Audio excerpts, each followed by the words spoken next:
Hello everyone. Good evening. Welcome back to my channel civil jest. कैसे हैं आप सभी दोस्त? तो आज हम जो टॉपिक डिस्कस करेंगे उसका नाम है श्रंक स्केल। तो जैसा कि आप जानते हैं, हम डायगोनल स्केल का हमने टॉपिक लास्ट वीडियो में देखा था। तो उसके बाद एक और टाइप होती है स्केल इन सर्वेइंग की, जिसको हम कहते हैं श्रंक स्केल। तो आइए सबसे पहले इसका कॉन्सेप्ट समझते हैं। मिसाल ले लीजिए कि एक मैप ड्रा हुआ, एक इलाके का हमने सर्वे किया। उस सर्वे की बेसिस पर हमने एक इलाके का मैप ड्रा कर लिया। अब कुछ टाइम गुजरा और समझ लीजिए 1 साल हो गया, 2 साल हो गया, या इससे भी ज़्यादा अरसा गुजर गया। तो यहाँ पर जो फिनोमेना है मीन्स ये कि जब मैप ड्रा हो गया तो अब वो मैप जो है वो एज इट इज़ नहीं रहेगा। आफ्टर कुछ ईयर्स, आफ्टर सम टाइम, यहाँ पर एक प्रोसेस होगा श्रिंकेज का। मीन्स ये कि जो पेपर है वो पेपर जिस पे हमने मैप ड्रा किया वो श्रिंक कर जाएगा। अब आप जानते हैं कि मैप को हमने अकॉर्डिंग टू स्केल ड्रा किया होगा। स्केल मीन्स ये कि कितना एरिया ग्राउंड पे है और कितना एरिया हम पेपर पे ले रहे हैं। तो वो स्केल हमने जब ड्रा किया होगा उसके अकॉर्डिंगली जब हमारे पास जो मैप और पेपर श्रिंक कर जाएगा, तो श्रिंक करने के बाद वो स्केल एज इट इज़ नहीं रहेगा। मिसाल ले लीजिए, जैसे एक स्केल था, जैसे हमने, ये एक मैप है हमारे पास, ये एक मैप है, इस पे ये कोई लाइन है, ए बी। अब ये जो लाइन है हमारे पास, ये 10 सेंटीमीटर की है। ये 10 सेंटीमीटर को शो कर रही है। मीन्स ये कि ऑन द ग्राउंड ये कितनी है, लेकिन यहाँ पे ये AB 10 सेंटीमीटर को शो कर रही है। अब यहाँ पे देखिए कि ये एक करंट टाइम पे है। आफ्टर सम ईयर्स, कुछ सालों के बाद अगर यही मैप होगा हमारे पास, तो ये श्रिंक कर जाएगा। ये पॉसिबिलिटी है कि ये श्रिंक कर जाए। श्रिंक करने के बाद यही AB लाइन जो है, जब हम इसको मेजर करेंगे तो ये हमारे पास 9 सेंटीमीटर हो सकती है। मीन ये कुछ भी हो सकती है, मैं आपको एग्जांपल के तौर पे कह रहा हूँ कि ये 9 सेंटीमीटर हो सकती है। तो 10 centimetre according to scale ground पे कुछ और शो कर रहा होगा, वो जो भी हमारे पास स्केल होगा, और 9 सेंटीमीटर कुछ और शो करेगा, तो ये कॉन्ट्राडिक्शन आ जाएगी। तो इससे मसला ये होगा कि अगर हम कोई भी चीज़ फाइंड आउट करना चाहते हैं, उसी मैप को देखकर कोई चीज़ फाइंड आउट करना चाहते हैं, उसी मैप को देख के जो हमने सर्वे किया था वर्कआउट करना चाहते हैं, तो हमारे पास हम नहीं कर सकेंगे। क्योंकि हमारे पास अब स्केल ही वो सेम नहीं रहा। तो उस बेसिस पर वो जो ओरिजिनल स्केल है उसको चेंज करके एक नया स्केल दिया जाता है, श्रंक स्केल, जिसको हम बोलते हैं श्रंक स्केल। मीन ये कि आफ्टर श्रिंकेज जो स्केल हम यूज़ करते हैं उसको श्रंक स्केल कहते हैं, और ये न्यूमेरिकली हम कन्वर्ट करते हैं ओरिजिनल स्केल को श्रंक स्केल में। तो ये गाइस इसका बेसिक कॉन्सेप्ट है कि ये करंट है, और ये आफ्टर कुछ टाइम के बाद जो है ये हमारे पास इस तरीके से श्रंक हो जाता है। कुछ टाइम गुजरा, कुछ 2-3 साल, जितने भी साल हैं, उसके बाद ये पेपर हमारे पास श्रिंक कर गया। अब यहाँ पे एक सवाल सबसे बड़ा ये आ सकता है कि श्रिंकेज की वजह क्या है? क्या वजह है? इसमें वजह ये हो सकती है कि इसमें एटमॉस्फेरिक प्रेशर होता है, टेम्परेचर होता है, ह्यूमिडिटी होती है। जैसे कि टेम्परेचर राइज कर गया तो पेपर जो है वो आपके पास श्रिंक हो जाएगा।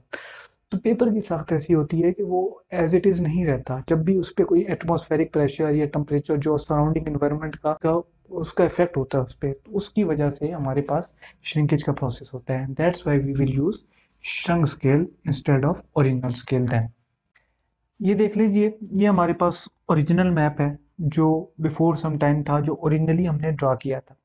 कुछ टाइम गुजरा, कुछ 2-3 ईयर्स गुजरे, तो ये हमारे पास श्रंक मैप हो गया।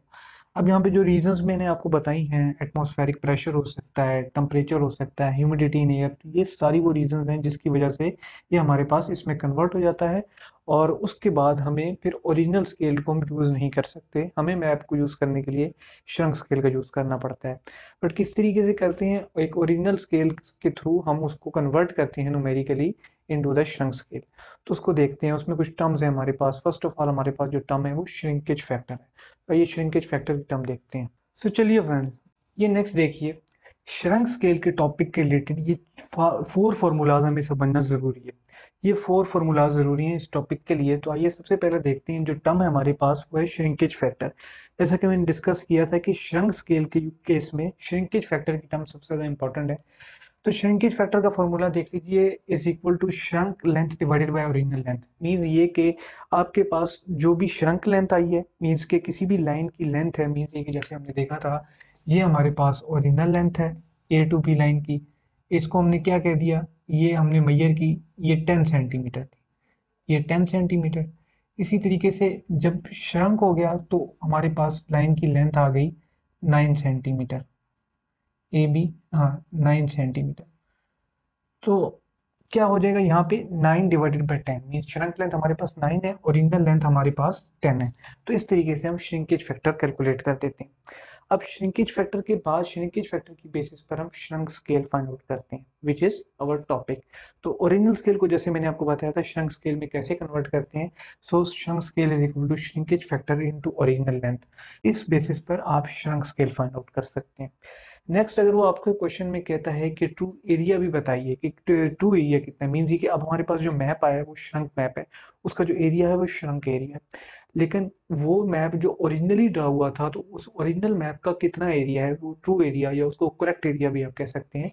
That is true area is equal to area of shrunk map. Area of shrunk map means this map divided by shrinkage factor का स्क्वायर। अब यहाँ पे ये बात याद रखिएगा, श्रिंकेज फैक्टर का स्क्वायर है, तो ये हमें लाजमी पुट करना है जब हम न्यूमेरिकल करें। तो एरिया ऑफ श्रंक मैप जो आपके पास आप यहाँ से देख सकते हैं, जो कि मैप इस वक्त हमारे पास होगा after some time, and that is shrinkage factor का डिवाइडेड बाय श्रिंकेज फैक्टर का स्क्वायर। लास्ट जो फॉर्मूला है, true length is equal to R F of wrong scale divided by R F of correct scale. Means ये कि जो wrong scale है उसका हमारे पास रिप्रेजेंटेटिव फैक्टर और जो हमारे पास करेक्ट स्केल है उसका रिप्रेजेंटेटिव फैक्टर। तो मीन्स ये कि रिप्रेजेंटेटिव फैक्टर्स की रेशो मल्टीप्लाई बाय मैयर्ड लेंथ के, उस लाइन की मैयर्ड लेंथ कितनी है, मीन्स मैयर्ड में अब ये वाली आएगी जो श्रंक लेंथ है। तो इस तरीके से हम ट्रू लेंथ को फाइंड आउट कर सकते हैं। तो ये बेसिकली ये 4 फॉर्मूलाज हैं जो कि हमें ज़रूरी है। तो श्रंक स्केल के रिगार्डिंग भी काफ़ी सारे न्यूमेरिकल्स हो सकते हैं। अभी नेक्स्ट हम एक और न्यूमेरिकल देखेंगे। तो न्यूमेरिकल्स को हम इन्हीं 4 फॉर्मूलाज की बेसिस पे सॉल्व करते हैं। तो आइए देखते हैं न्यूमेरिकल को। ये हमारे पास एक न्यूमेरिकल की स्टेटमेंट है which is related to the shrunk scale. तो आइए हम सबसे पहले स्टेटमेंट को अंडरस्टैंड करते हैं। A plane of an area drawn at the original scale of 1 centimetre is equal to 10 metre. Means ये कि हमें ओरिजिनल एक मैप ड्रा हुआ हुआ है, एक प्लेन ड्रा हुआ हुआ है जिसका ओरिजिनल स्केल जो है हमें गिवन है 1 centimetre is equal to 10 metre. तो ये हमारे पास मीन्स ये कि इस पे अपने आपके पास शो हो रहा है 1 centimetre on the paper on the sheet represent कर रहा है 10 metre on the actual ground और फील्ड। हैज श्रंक सही दैट अ लाइन, वो श्रंक हो गया, जो मैप हमारे पास एक्चुअली था वो श्रंक हो गया। हैज श्रंक सही that a line originally 15 centimetre long on the plan measures now 14.5 centimetre. Mean statement कह रही है कि ओरिजिनल जो लाइन की लेंथ थी वो 15 सेंटीमीटर थी और वो श्रंक होने के बाद 14.5 सेंटीमीटर हो गई, यानी कि चेंज आ गया उसमें। तो अब क्या करना है, the area measured on the shrunk map was 200 centimetre square. जो हमारे पास श्रंक मैप का जो एरिया है वो जब हम मेजर करें तो हमारे पास आ जाता है वो 200 centimetre square. Find the shrunk scale and true area of map. अब उसने हमसे 2 चीज़ें पूछी हैं, एक कह रहा है कि हमें मुझे श्रंक स्केल बता दो और दूसरा true area of the map. Means कि ओरिजिनल मैप का एरिया पूछ रहा है और श्रंक स्केल पूछ रहा है। तो अब इसको देखते हैं, जो हमने फॉर्मूलाज लास्ट में देखे थे उससे कैलकुलेट करेंगे। अब यहाँ पे देखिए कि पहला स्टेप हमेशा क्या होगा हमारे पास, श्रिंकेज फैक्टर को कैलकुलेट करने का। तो सबसे पहले देख लेते हैं श्रिंकेज फैक्टर कैसे कैलकुलेट करेंगे। तो श्रिंकेज फैक्टर उसको मैं यहाँ SF से डिनोट कर देता हूँ, आप बेशक पूरा लिख दीजिए लेकिन शॉर्ट करने के लिए shrinkage factor means SF is equal to, अब क्या था, original length shrunk length divided by original length. इसको इस तरीके से लिख दें SL डिवाइडेड बाय OL। अब यहाँ पे देखिए श्रंक लेंथ हमारे पास कितनी है, मीन्स के आफ्टर श्रिंकेज 14.5 सेंटीमीटर और ओरिजिनल कितनी है 15 सेंटीमीटर गिवन है क्वेश्चन के अंदर।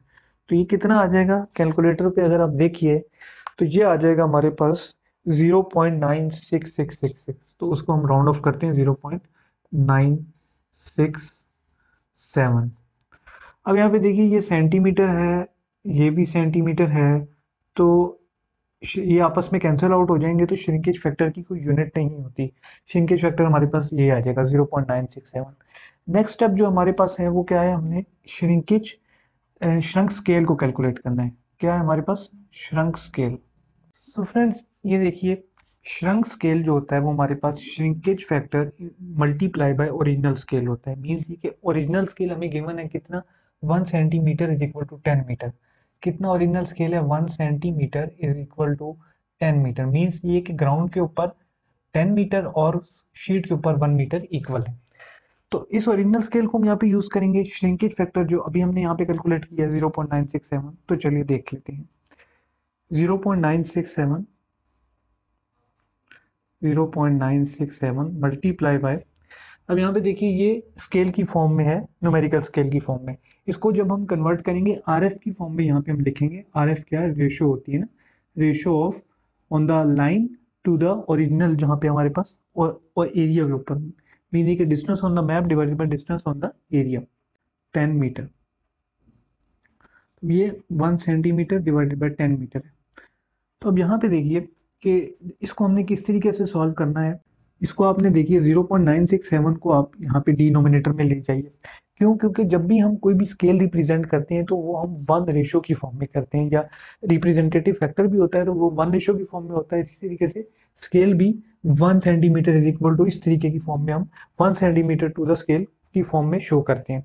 तो इसलिए हम इसको यहाँ से डिवाइड करेंगे, उसके बाद 1 की रेशो में इसको फाइंड आउट करेंगे। तो यहाँ पे देखिए is equal to 1 divided by 10 divided by 0.967। क्या हुआ? सिंपली ये जो यहाँ पे 0.967 है, इसको मैंने इसकी डिवीजन में कर दिया 10 डिवाइडेड बाय 0.967।